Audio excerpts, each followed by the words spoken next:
बिस्मिल्लाहिर्रहमानिर्रहीम।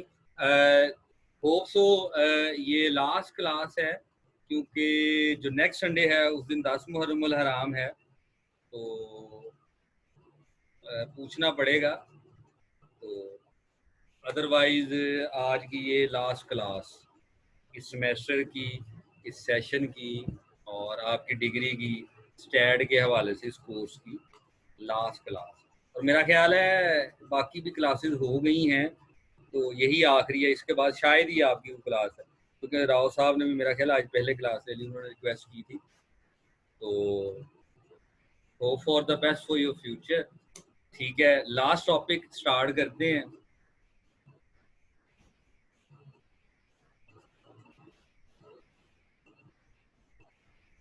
तो ये जो टॉपिक है, एक मिनट जी, ये किसने मैसेज कर दिया? अच्छा,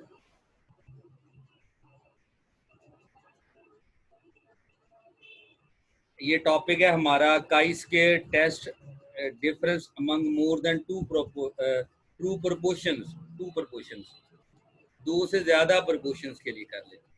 वो अभी 2/2 का देखा है ना हमने, तो उसमें 1 डिग्री ऑफ फ्रीडम आया, तो 1 से ज्यादा भी डिग्री हो।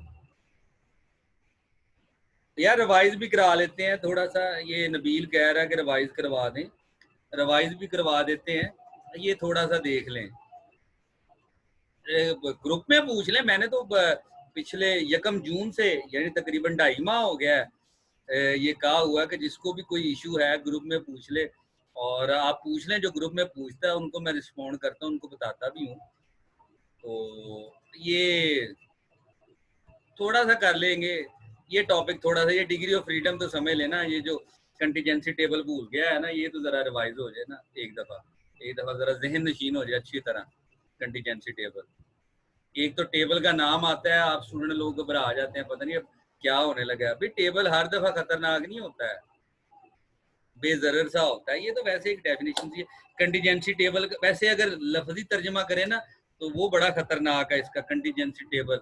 हंगामी हालात में मेज, तो कंटीजेंसी हंगामी हालात वाला जो मेज है ना, ये वो होता है ना, मेहमान ज्यादा हो जाते एकदम टेबल एक लगाना पड़ जाता है। तो ये वो वाला टेबल नहीं है, लेकिन ये है कि ओवरऑल सिचुएशन और व्यू देखना हो कि क्या सिनेरियो बन सकता है, एक्सपेक्टेड क्या चीज़ें अकर हो सकती हैं, और वो हमारे जो सिचुएशन है उसको किस तरह डिस्टर्ब कर सकते हैं। तो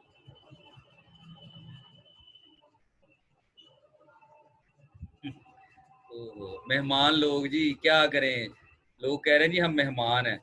मेहमान है क्या है, देखते हैं। मेहमान तो अब हम हो गए ना, ठीक है, आप तो मेजबान ही रहना है।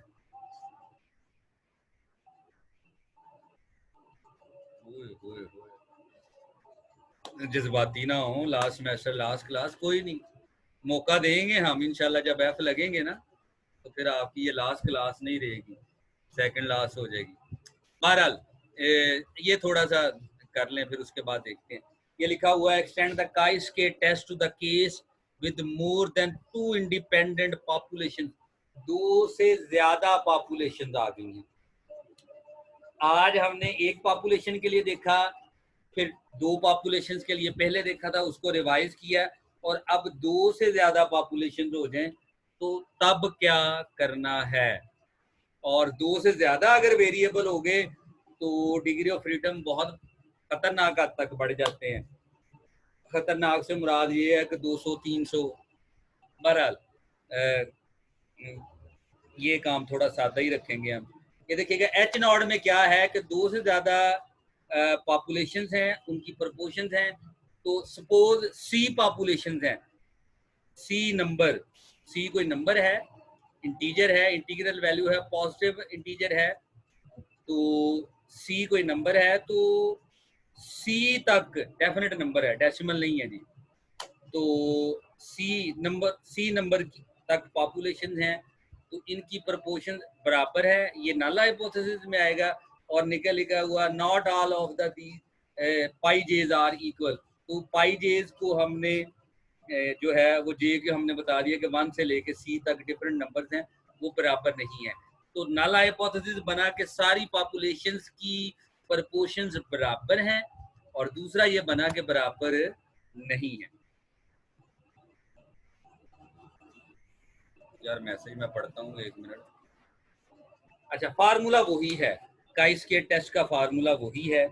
अब देखिएगा, अब जो है प्रोपोर्शंस की जो बनेगा सिलसिला, अब वो प्रोपोर्शंस सी तक चली गई हैं, ठीक है। तो 2 वेरिएबल्स हैं अब। तो अब जो डिग्री ऑफ फ्रीडम है, 1 मिनट की एनोटेशन, 2 हैं, 2 कॉलम में जो लेफ्ट साइड पे आने वो 2 वेरिएबल्स हैं, और जो प्रोपोर्शंस हैं वो सी तक चली गई हैं।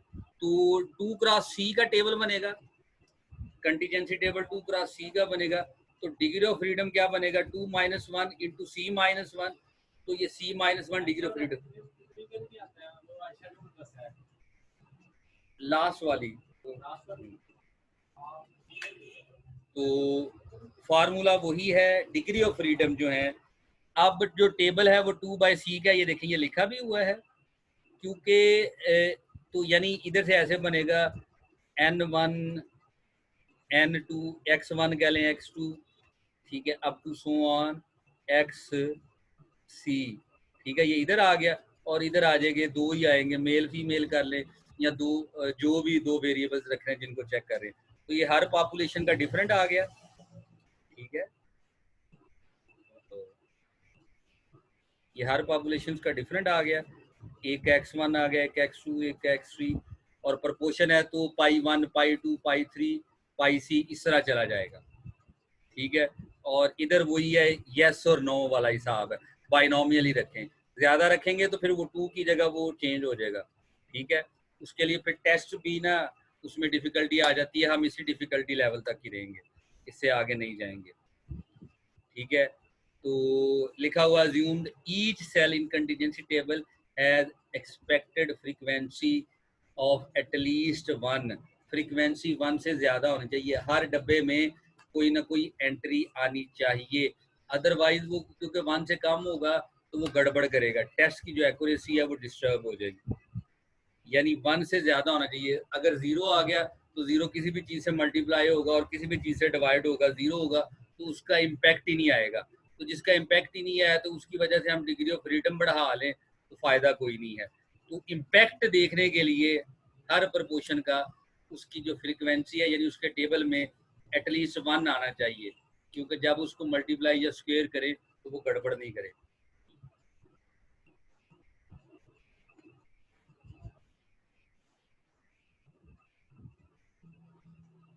तो ये जो ओवरऑल प्रोपोर्शन है उसकी जो एवरेज निकालनी है वो इस तरह निकालेंगे, ये x1 x2 ये उसी तरह क्वांटिटीज हैं, फेवरेबल क्वांटिटीज हैं। हर पॉपुलेशन की, पहली पॉपुलेशन की x1 है, दूसरे की x2 है, ये सैंपल के अंदर चेक कर रहे हैं हम, तीसरे की इसी तरह सोन xc है, और इसी तरह पहली पॉपुलेशन के जो सैंपल साइज है वो n1 है, दूसरे का n2 है, इसी तरह जो c वाली है उसका nc है। तो ये x/n बनेगा, बाकी सेम वही है, प्रोपोर्शन का जो फार्मूला है उसके लेने का जो है वो उसमें वो एक्सटेंड ही हुआ है। तो इसके आगे फर्दर 2 प्रोसीजर हैं, हम इसमें मार्शेलो प्रोसीजर को फॉलो कर रहे हैं, और लिखा हुआ use when null hypothesis of equal proportion is rejected. इस प्रोसीजर को यूजुअली उस वक्त यूज किया जाता है कि जो नल हाइपोथेसिस है इक्वल उसको रिजेक्ट करना हो, और इनेबल्स यू, और इसकी वजह से जो तमाम पेयर्स हैं उनका आपस में जो कंपैरिजन है उसको ये करके बताता है। तो start with the observed difference PJ minus PJ for all pairs, ये जे डैश लिखा हुआ है, पीजे माइनस पीजे डैश, और start with the observed difference pj minus pj dash for all pairs mean वो जहाँ पे वो टेबल बनता है ना, जैसे इधर मैं एक दफा फिर बना दूं टेबल,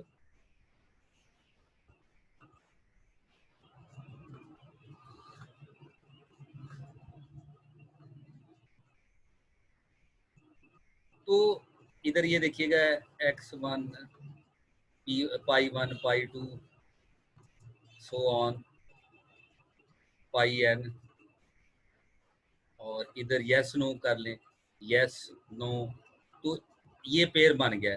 इसकी वैल्यू और इसका जो इकट्ठा इफेक्ट है, यहाँ पे जो नंबर आएगा वो इनका पेयर है। जैसे मैंने वो डाइस वाले केस में किया था ना 1,1, तो इस तरह ये पेयर्स बनते जाएंगे, फिर ये पेयर एक बन जाएगा, फिर ये पेयर बन जाएंगे, ये इस तरह।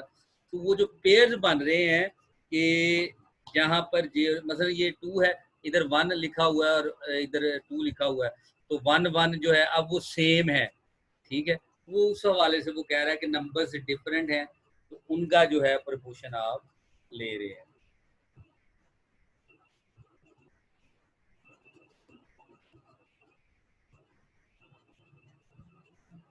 क्रिटिकल रेंज जो है वो किस तरह निकालनी है, ये उसका फार्मूला लिखा। क्रिटिकल रेंज किस तरह है, अल्फा यानी काई स्क्वायर की जो अल्फा के लिए क्रिटिकल वैल्यू है उसका स्क्वायर रूट ले लेना है, तो उसके बाद उसको मल्टीप्लाई कर लेना। ये आगे फार्मूला लिखा हुआ है पीजे इंटू 1 माइनस पीजे, तो जिसकी प्रपोर्शन है उसके अपोजिट जो प्रपोर्शन है वो 1 माइनस हो जाएगी, उसको उसके सैंपल साइज से डिवाइड किया हुआ, ठीक है। उसके बाद जिसके साथ पेयर बनाया हुआ है, अपने साथ पेयर नहीं बनाना, किसी और के साथ जिसके साथ पेयर बनाया हुआ है उसकी प्रपोर्शन लिया और 1 माइनस पीजे, यानी प्रपोर्शन माइनस उसको मल्टीप्लाई किया हुआ है उसके जो ना आने की प्रपोर्शन है उसके साथ, और डिवाइड किया हुआ उसके सैंपल साइज के साथ, तो ये क्रिटिकल रेंज आ जाएगी, वैल्यू आ जाएगी, नंबर आ जाएगा। और ये लिखा हुआ है कि ये ईच पेयर के लिए डिफरेंट होगी।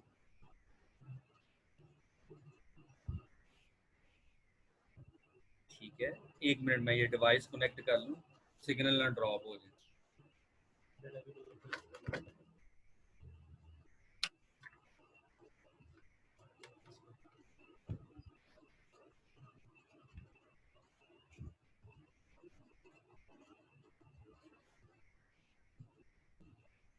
ओके जी, तो पर्टिकुलर पेयर कोई उठाया है उसकी सिग्निफिकेंस चेक करनी है, वो डिफरेंट हो सकती है अगर ये फार्मूला दिया हुआ।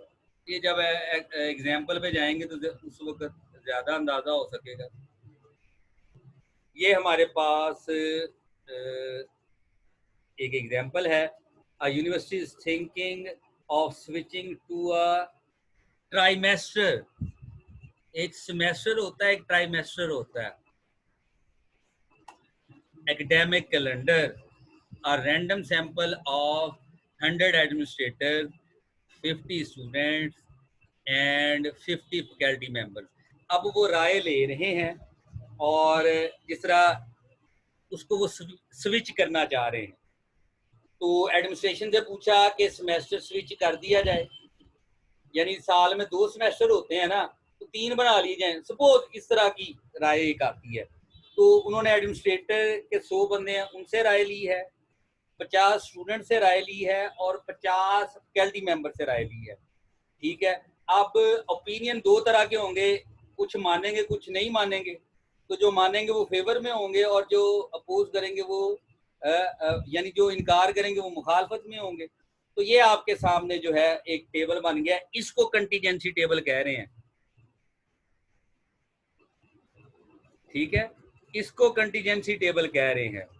तो फेवर देखिएगा कि एडमिनिस्ट्रेटर के 100 बंदे हैं ना, उसमें से 63 कहते हैं हाँ जी जी स्विच कर दो, ठीक है, लेकिन जो 37 है वो कहते हैं नहीं करें। इसी तरह 20 स्टूडेंट कहते हैं, स्टूडेंट तो आप देख लें हड हराम होते हैं, ये देख लें, तो 20 कह रहे हैं जी ना ना ना ना ज्यादा ना कीजिएगा फिर हमें ज्यादा पढ़ना पड़ेगा, ठीक है।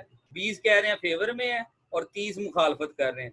फैकल्टी कहती है जी ला ही दो, स्टूडेंट काबू आ रहे ने ते सेमेस्टर एक बढ़ा ही दो, और जो मुखालफत कर रहे हैं, ठीक है, तो वो 13 लोग हैं। तो ये इस तरह टेबल है आपके पास। 63 कह रहे हैं एडमिनिस्ट्रेशन में से, देखिए ना आईटी वाले इन्वॉल्व हैं, वो एग्जामिनेशन वाले इन्वॉल्व होंगे, डीन्स हैं, एचओडी हैं, इन्होंने साइन करना है, क्लासें अरेंज करनी है, तो एडमिनिस्ट्रेटर्स कहते हैं 63 कहते हैं, 100 बंदे हैं एडमिनिस्ट्रेशन में यूनिवर्सिटी की, तो वो 100 में से 63 कहते हैं कोई नहीं जी कर ले, और 37 जो है वो क्लर्क कुछ होते हैं ना, वो कहते हैं छड्डो जी काम दा वर्डन ही बदना किते 2 सेमेस्टर का करना 3 का करना पेगा उस टाइम दे विच, तो वो 37 लोग हैं वो कह रहे हैं नहीं। तो जो स्टूडेंट है, स्टूडेंट तो होते ही हैं वो कहते ने झूठ ही हो जाए, मेहनत वाला काम पढ़ाई वाला काम, उतना ही सानू ए ग्रेड दे दियो। तो 20 कह रहे हैं कि जी बढ़ा दें और 30 कहते हैं नहीं, और फैकल्टी कहती है कोई नहीं काबू आ रहे, असि 100 भी 2 सेमेस्टर भी पढ़ाना वा, 3 भी पढ़ाना वा, पढ़ा लांगे। तो यूजिंग 1% सिग्निफिकेंस लेवल, ठीक है, तो इसका मतलब ये है कि अल्फा की वैल्यू 1 दे दी है, ठीक है। Which group have different attitude, अब ये 3 ग्रुप बने हैं, एडमिनिस्ट्रेटर्स का, स्टूडेंट्स का, फैकल्टी का। तो हम ये देखना चाह रहे हैं, ठीक है, तीनों को इकट्ठा नहीं देख रहे हैं, कह रहे हैं which group have a different attitude, किसका एटीट्यूड जो है वो डिफरेंट है। आया एडमिनिस्ट्रेटर्स का एटीट्यूड डिफरेंट है, वो नहीं होने देना चाह रहे, स्टूडेंट्स का एटीट्यूड डिफरेंट है कि वो नहीं होने देना चाह रहे, या फैकल्टी का एटीट्यूड डिफरेंट है कि वो नहीं चाह रही है कि ये ट्राई सेमेस्टर जो है ये स्विच हो, यानी 2 सेमेस्टर से ट्राई सेमेस्टर में स्विच हो। तो हम ये देखना चाह रहे हैं कि एटीट्यूड, रवैया किसका जो है जो चाह रहा है कि ये काम ना हो। तो ये देखें आपके सामने कंटीजेंसी एक टेबल बनाया है, उसमें एक्सपेक्टेड वैल्यूज भी जो हैं वो साथ में लिखी हैं, उसी तरह लिखी हैं जैसे निकाला था कि आप टोटल की प्रपोर्शन का निकालेंगे, वो वैल्यू कैलकुलेट करेंगे, ठीक है। ये 200 बंदे का सैंपल है और उसमें फेवर में जो बंदे हैं उसकी एवरेज निकालेंगे, और उसको हर एक के सैंपल साइज के साथ जब आप हर एक की फ्रीक्वेंसी के साथ जब आप मल्टीप्लाई करेंगे तो वो आपके पास एक्सपेक्टेड फ्रीक्वेंसी आ जाएगी, ठीक है।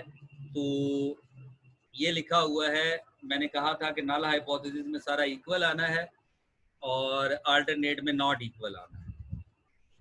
तो फेवर में जो ग्रुप इधर देखे थे 63, 20 और 37 था, ये देखिएगा 63, 20, 37 लिखा हुआ है। तो जब वो एवरेज प्रोपोर्शन निकाली है उसके साथ मल्टीप्लाई किया तो एडमिन का 60 बना, स्टूडेंट्स का 30 बना, फैकल्टी का 30 बना। इसी तरह अपोज में एडमिन का 40 बना, स्टूडेंट्स का 20 बना और फैकल्टी का भी 20 बना। तो अब ऑब्जर्व्ड फ्रीक्वेंसी और एक्सपेक्टेड फ्रीक्वेंसी फार्मूले में पुट करने के बाद स्टैड की जो वैल्यू निकली है वो ये निकली है। ये अभी टेस्ट नहीं, वो जो ये जो मार्सेलो वाला था ना वो नहीं अभी अप्लाई किया, अभी वो पहले वाला अप्लाई किया है, F observed minus F expected whole square divided by F expected all cell, उसको यूज किया है। उसके लिहाज से जो फार्मूले में कैलकुलेट करके जवाब आया वो आया है 12.792 और जो टेबल से वैल्यू आई है वो ये आई है, ठीक है। अब क्या हुआ है, एच नॉट रिजेक्ट हो गया है, ठीक है। ये जो वैल्यू आई है ये रिजेक्टेड रीजन में चली गई है क्योंकि इसकी वैल्यू जो है बढ़ गई है क्रिटिकल वैल्यू से, क्रिटिकल वैल्यू से बढ़ गई है, इसका मतलब ये रिजेक्टेड रीजन में आ गया है। अब रिजेक्टेड रीजन में आ गया है, लेकिन अब क्या हुआ है, रिजेक्टेड रीजन आने का मतलब ये है कि इन सब की जो प्रपोर्शन है वो इक्वल नहीं है। प्रपोर्शन इक्वल नहीं है तो अब हमने ये देखना है कि गड़बड़ कौन कर रहा है, ठीक है। उसके लिए ये जो बाद वाला फार्मूला बताया था वो यूज करेंगे। सारे मैसेज करी जा रहे हो की पूछी जा रहे हो,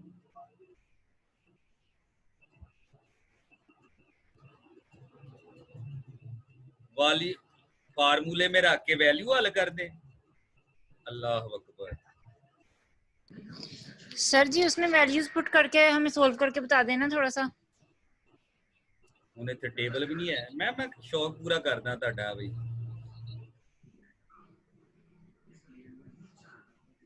ये क्या लिखा हुआ है,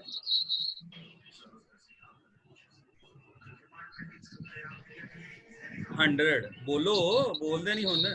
ये 100 लिखा हुआ है, ये यस 50 सर। था, ये 50 लिखा हुआ है, तो n किसके बराबर हो गया? 200। 200 के। ये फेवर लिखा हुआ है ना, ये सारे जमा करें। जी। दसो 63 कर रही हूँ सर, 1 मिनट।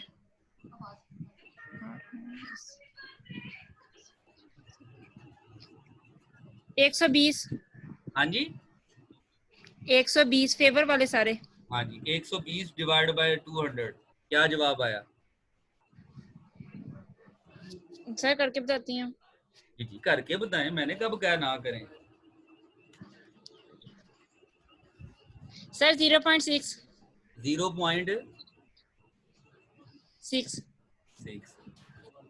ठीक है, इसको इससे मल्टीप्लाई करें 63 से। 0.6 को 63 से। हाँ जी,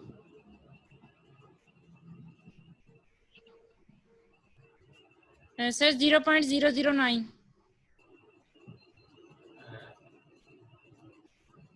मेरी बैठ। ये क्या है? एक मिनट, ये कैसे हो गया? एक मिनट, 63 को 0.63 से मल्टीप्लाई करना है, क्या हो गया? अच्छा सॉरी सर 37.8 आता है। नहीं नहीं, गड़बड़ है, अभी भी गड़बड़ है। मैं करती हूँ दोबारा।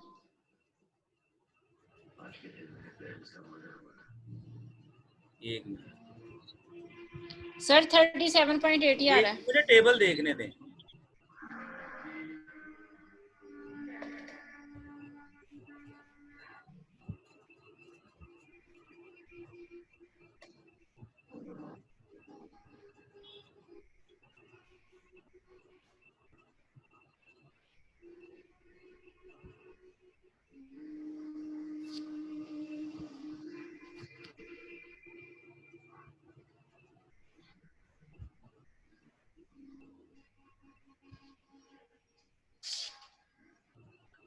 कैलकुलेटर है, कैलकुलेटर दे।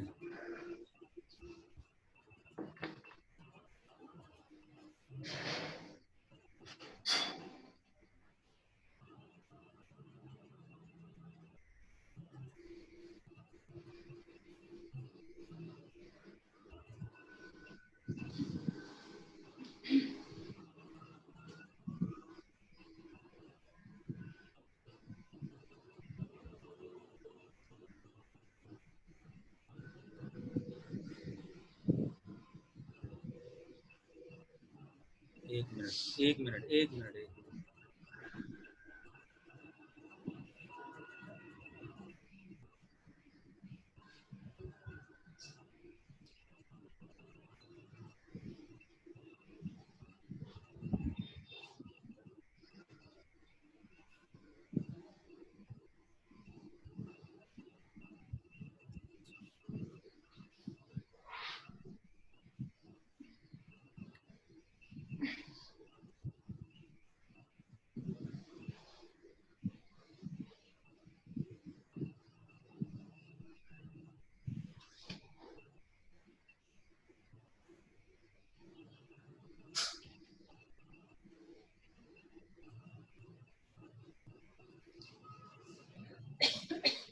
हर एक की अलग अलग लिखी हुई है।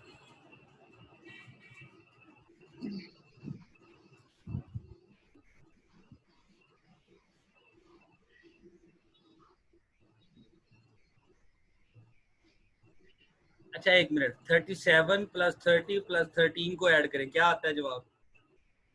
सर 1 मिनट करती हूँ। सर 80। Divide by 200।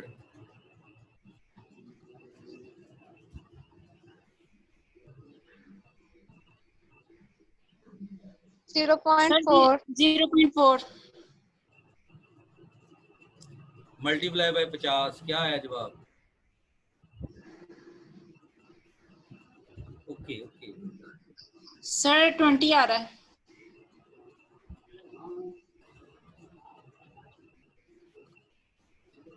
अच्छा, उसने ये जो इस टेबल में जो आ रही है ना एक्सपेक्टेड वैल्यू जो लिखी नजर आ रही है, ये जी सर आ रही। उसने जो लिखी हुई है, ये उसने कुछ इस तरह निकाली है, जरा गौर से देखिएगा, सब की उसने इस तरह निकाली हुई है कि ये 63 है आपके पास, जी ठीक है। ओवरऑल सैंपल कितने का है? 200 का। 200। तो इसका टोटल और 1 मिनट, और टोटल फेवर में आए हैं 120। ये देखिएगा, ये 120 है, टोटल 120 है। जी जी उसको डिवाइड किया है 200 के साथ, क्या जवाब आया है?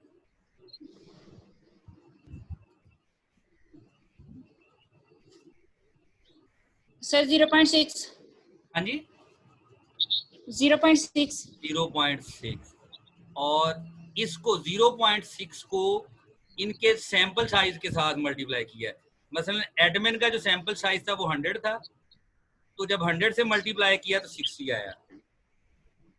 इसका 50 था, 0.6 को 50 से जरूरत दिया तो 30 आया एक्सपेक्टेड वैल्यू, और इसका भी 50 ठीक है। था, 30 आया। सेम एज इट इज दूसरे आए हैं।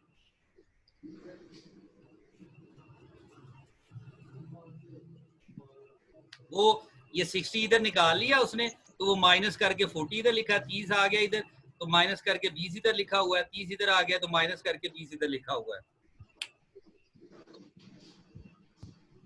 अच्छा ठीक है। क्लियर हो गया?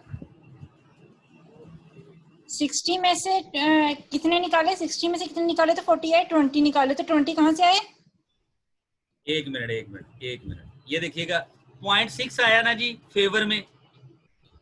फेवर में क्या आया? 0.6 आया ना। जी जी 120/200 किया, 0.6 आया ना। जी जी तो अब एडमन का चेक करना है, तो एडमन का सैंपल साइज कितना है? 100 का। तो हाँ 0.6 जी। को 100 से मल्टीप्लाई किया, क्या जवाब आया? एक करती हूँ, 1 मिनट। 60 की हो गया। 60। ठीक है, हाँ जी हाँ जी। ठीक है। और जी स्टूडेंट्स का सैंपल साइज क्या है? 50 है। तो 50 को हाँ मल्टीप्लाई किया 0.6 से, क्या जवाब आया? 30। जी ठीक हो गया, ये इधर 30 लिखा हुआ है। ठीक ठीक है। है। और इसी तरह फैकल्टी का भी सैंपल साइज 50 है, तो उसको जब जी 0.6 से मल्टीप्लाई किया तो जवाब क्या आया? सही 30। ठीक है, सही है। तो ये इधर लिख जी लेगा। अब 60 को 100 में से माइनस किया तो 40 आया, 30 को 50 में से माइनस किया 20 आया। बाकी तो माइनस करके लिखने होते हैं ना दूसरे। हाँ जी आ गई वैल्यू? सही है। ठीक है। उसके जी बाद ये वाला जो फार्मूला था, F not minus F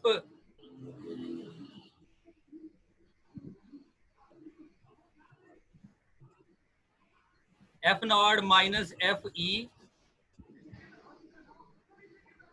whole square divide by F E और ऑल सेल, यही था ना फार्मूला का स्केयर का। तो ये हर सेल का आप बनाते जाएंगे, ये पहला सेल, ये दूसरा, ये वो उस तरह वो जो सेल बने हुए हैं उसके लिहाज से आप इसको बनाते जाएंगे और जो है उसको लिखते जाएंगे। ये जो फार्मूला है नीचे पता नहीं एफ टी है या जो भी है, तो एंड में जब सम करेंगे तो जवाब ये आएगा।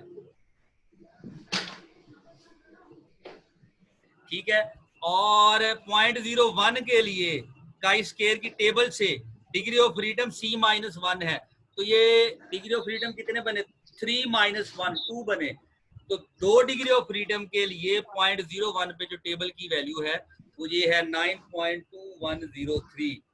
और जो स्टैट की वैल्यू है जो फार्मूले से आई है ये बढ़ गई है, ठीक है, जिसकी वजह से यस नल सर। हाइपोथेसिस रिजेक्ट हो गया है। नल हाइपोथेसिस रिजेक्ट हो गया, इसका मतलब ये है कि इनकी प्रोपोर्शन बराबर नहीं है, प्रोपोर्शन बराबर नहीं है।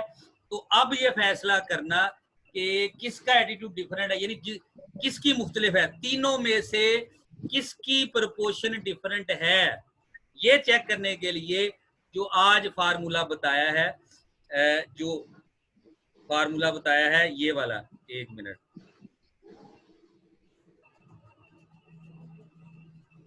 ये वाला फार्मूला, ये लिखा हुआ है मार्सेलियो प्रोसीजर। ये फार्मूला नल हाइपोथेसिस रिजेक्ट हो गया है, ये फार्मूला बताएगा कि किसकी वैल्यू में गड़बड़ है, यानी किसका एटीट्यूड डिफरेंट है, स्टूडेंट्स का, एडमिनिस्ट्रेशन का, या फिर टीचर्स का। टीचर्स का है ना निकल आए। तो सर अगर हम उसको वैसे ही टोटल कर लें तो वैसे भी पता चल ही जाता है क्यों किसका चेंज है? नहीं नहीं, वैसे नहीं ना पता चलता, क्योंकि दोनों का पॉपुलेशन साइज, तीनों ग्रुप्स का पॉपुलेशन साइज डिफरेंट है। ये अब आपके सामने, ये देखिएगा, ये कैलकुलेशन करके सिखाई हुई है जो आपने मुझसे पूछी थी, ये आगे कैलकुलेशंस करके दिखाई हुई है।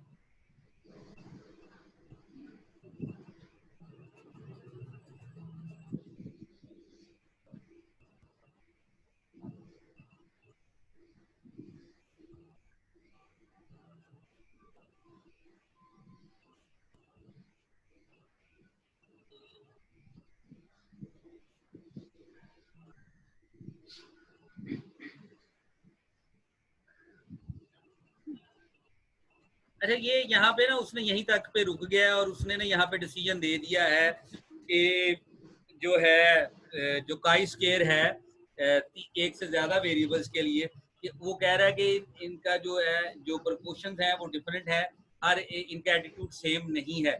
उसने यहीं पे कर लिया है, एग्जाम्पल को आगे नहीं लेके गया।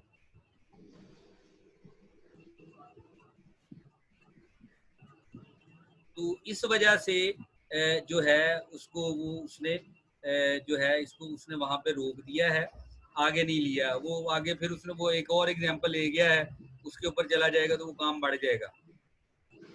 यहीं तक रहते हैं, तो 2 से ज्यादा भी हो तब भी इसी तरह करना है, ठीक है। डिसीजन जो है वो आपने नल हाइपोथेसिस रिजेक्ट कर दिया है कि उनकी जो वैल्यू है वो सेम नहीं है, यहीं तक रहते हैं और इससे आगे नहीं जाते। ठीक हो गया। तो जी सर, काई स्केयर टेस्ट देखा 2 डिफरेंट प्रोपोर्शंस के लिए, और आज देखा 2 से ज्यादा प्रोपोर्शंस हो उसके अंदर जो है ये टेबल्स की जो वैल्यू ली है वो गाल्बन फार्मूला इसी के अंदर एडजस्ट हो गया है, इस वजह से ना उसने इसको आगे नहीं लिखा, और जो था H0 था वो रिजेक्ट हो गया। तो यहाँ तक हमारा कोर्स है और ये हमारी आखिरी क्लास है। तो सर एक और अगली क्लास ले लें, उसमें हमें रिपीट कर दें सारा। मैंने क्यूरीज के लिए मैंने कहा हुआ है कि आप लोग ग्रुप में पूछ लें, जिसको मसला है ग्रुप में पूछ लें, मैं बता रहा हूँ, सबको बता रहा हूँ, ठीक है। तो ऑफिशियली तो शायद क्लास ना ली जा सके। अब पहले तो आप क्लासें लेने से डरते थे, अब शौक बढ़ गया क्लासें लेने का। अगर आप लोग क्लास अरेंज करना चाहते हैं म्यूचुअल अंडरस्टैंडिंग से, तो वो मेरी तरफ से कर्टसी होगी, फेवर होगी, वो कह लेंगे बाय, क्या कह लेंगे, नेक्स्ट वीक क्लास है मुराद, है वो 10 मुहर्रम का दिन है ना, तो अगर ऑफिशियली छुट्टी हुई तो क्लास नहीं ले सकूंगा, अगर छुट्टी ना हुई तो क्लास लूंगा, छुट्टी होगी तो ऑब्वियसली फिर क्लास नहीं ली जाती। तो ये तो स्टैंडर्ड है, 10 मुहर्रम की छुट्टी होती है, आशूरा के दिन 9-10 मुहर्रम की छुट्टी होती है, तो ना तो हफ्ते को क्लास हो सकेगी ना 10 को हो सकेगी। तो अगर यूनिवर्सिटी ने एक्सटेंड कर दिया तो अगले हफ्ते पढ़ा देंगे, नहीं तो वो जो है वो छुट्टियों में आ गया है, हफ्ता भी इतवार भी, तो वो क्लासेस नहीं हो सकेंगी, ठीक है। डायरेक्टर एडवांस स्टडी बता सकते हैं कि क्लासें हमने लेनी है नहीं, क्योंकि ऑनलाइन है, तो छुट्टी वाले दिन ऑनलाइन क्लासेस हो सकती हैं, ये नहीं हो सकती। ये मैं CR की ड्यूटी लगाता हूँ, ये पूछे डायरेक्टर एकेडमिक से तो फिर हमें ये बता दें।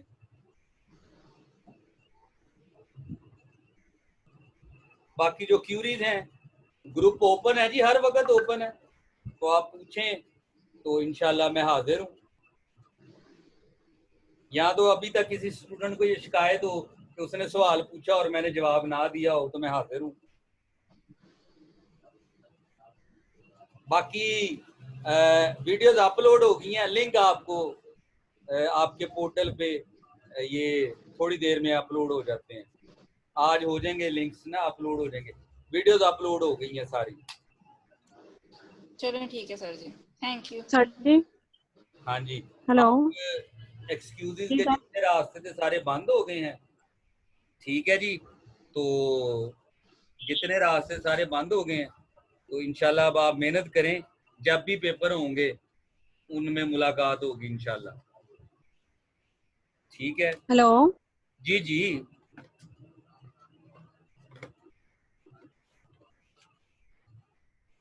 जी सर, वो पी वैल्यू का पूछना था आपसे। इसका पी वैल्यू का। वो जो आपने वो स्क्रीनशॉट शेयर किया हुआ है वो ना वाजे नहीं है। मैं बुक खोलता हूँ, बुक खोल के देखता हूँ, आप मुझे पेज नंबर सेंड कर दें तो मैं उससे देख के आपको बता देता हूँ। वो जो आपने जी सर, वो ये बता दें। पिक भेजी जो हुई है ना, उस पे ना वो स्टेटमेंट ना कुछ पढ़ी नहीं जा रही मुझसे, तो वो आप मुझे पेज और सर अब ये एग्जाम्पल नंबर बता दें। इधर भी टाइम 1 मिनट रह गया है, तो वो मैं उधर से पढ़ के आपको ना बता देता हूँ। कुछ और ठीक हो गया।